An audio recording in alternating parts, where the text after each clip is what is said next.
বন্ধুরা, একটা কথা কিন্তু বলতেই হবে, এই শীতের দিনে সকালে স্নান আর রাত্রিতে হাগা খুবই বেদনাদায়ক।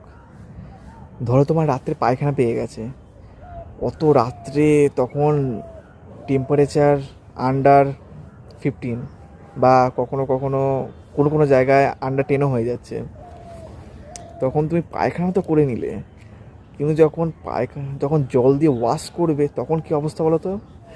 আর সকালে স্নান লিটারেলি রিসেন্ট রিসেন্ট কয়েকদিন ধরে আমি সকালেই স্নান করছি। সকালে ট্রেন ধরতে হতো কাজের জন্য বা আমার কোনো পার্সোনাল মিটিং থাকলে, তো সেখানে যাওয়ার জন্য আমাকে সকাল 5টা সাড়ে 5টা স্নান করতে হয়। তখন ট্যাঙ্কির জল, যাদের ট্যাঙ্কি আছে, লিটারেলি বরফ হয়ে থাকে, বরফ হয়ে থাকে। আর তোমরা বলো, তোমাদের এই শীতের দিনের অভিজ্ঞতা কেমন, বিশেষ করে রাত্রে আর সকালে? আর যারা স্নান করো না,